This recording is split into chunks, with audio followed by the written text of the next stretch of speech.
Hello, Low VA Rates Nation. Happy Red Friday. It's your favorite loan officer, Maurice Navarro, here to go over another topic. But as always, we want to give a shout out to all our military men and women who are out there deployed, remembering everyone deployed. That's why we wear red on Fridays. All right, so today's topic is bankruptcy and how it affects your VA loan. I've talked to a lot of veterans in the past, in fact, just yesterday, where they thought, well, I had a bankruptcy. There's nothing I can do right now. Why is that?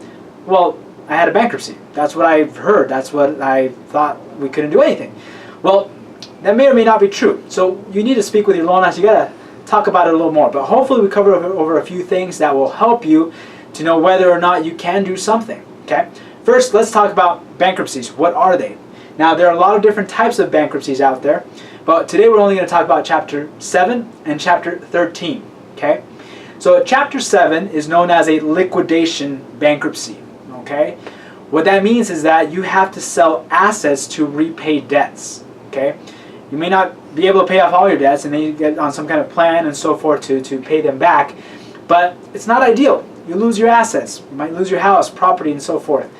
So not a fun one to do. Neither of these are fun, let's be honest. But this is a tough one.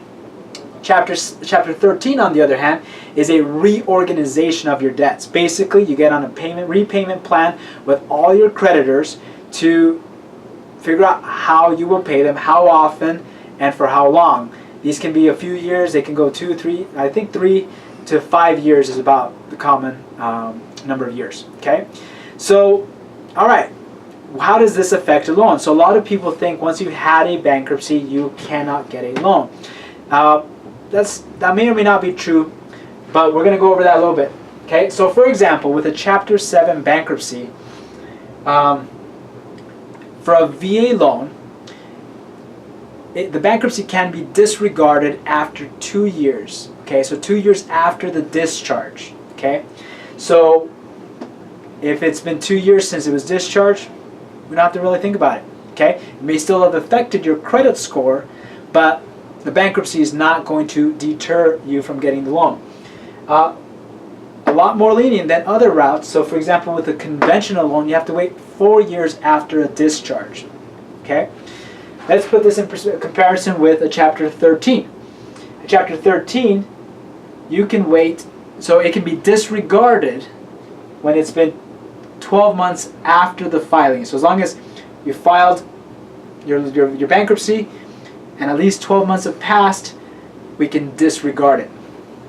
Whereas with a conventional, you have to wait 2 years after the discharge. So difference here. We got one with the filing and the other one with the discharge. Okay? So again, VA route, a lot more lenient. Okay? Now I keep using that term disregard. What does that mean? It doesn't mean that it just disappears and so forth, but we're not going to quite hold it against you. Okay?